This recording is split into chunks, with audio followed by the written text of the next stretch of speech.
Hello student, আজকে আমরা আলোচনা করব কেমন করে শ্যাল এবং উইলের ব্যবহার করতে হয়। শ্যাল এবং উইল সাধারণত ফিউচার টেন্সে ব্যবহার করা হয়ে থাকে।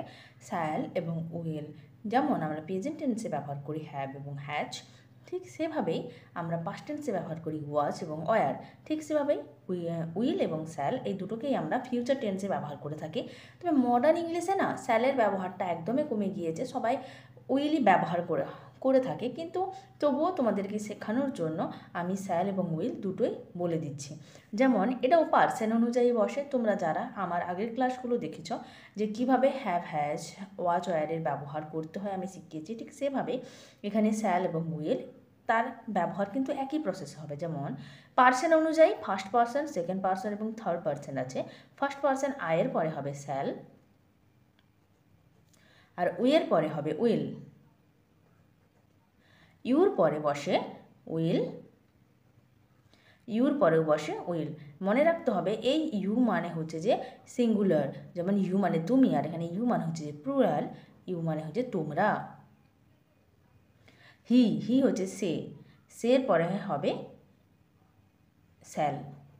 এনে উইল লিখতে গিয়েছিলাম আমি এক্ষুনি ভুল করে। সির পরে হচ্ছে যে সির পরেও কিন্তু শ্যাল হবে। দের পরে হবে উইল। নাউন রাম, রিঙ্কু এই দুটোর পরে হবে কি না উইল। ইটের পরে উইলই হবে।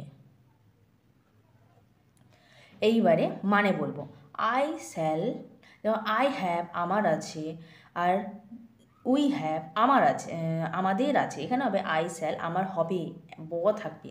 ফিউচার টেন্সে সাধারণত কি বলতো না ব শব্দটা যোগ করা হয়ে থাকে।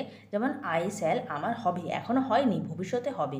ইউ উইল আমাদের হবে, ইউ উইল তোমার হবে, ইউ উইল তোমাদের হবে। হি শ্যাল তার হবে, দে উইল তাদের হবে, সি শ্যাল তার হবে, রাম উইল রামের হবে, ইট উইল ইহার হবে, আর এখানে হচ্ছে যে রিঙ্কু উইল রিঙ্কুর হবে।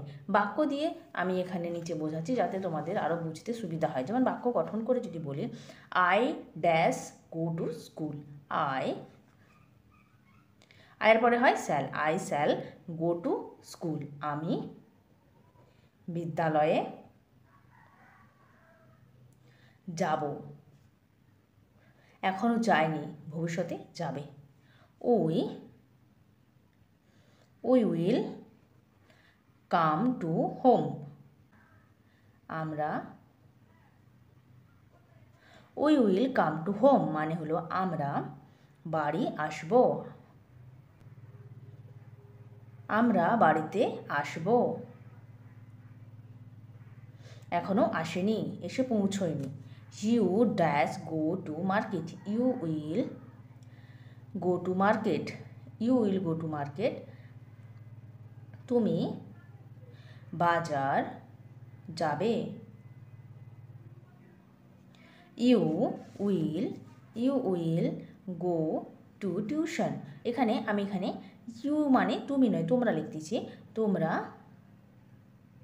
টিউশন যাবে। C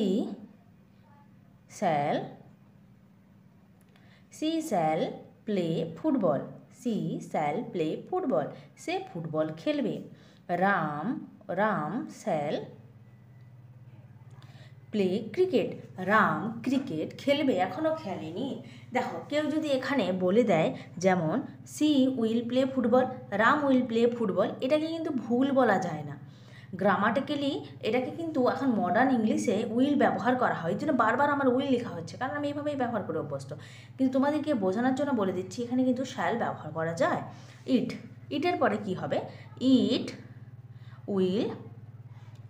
will come to me, it will come to me এটা আমার কাছে আসবে, এখনও এসে পৌঁছয়নি। I shall sing a song, আমি একটি গান গাইব, এখনও কিন্তু গাইনি।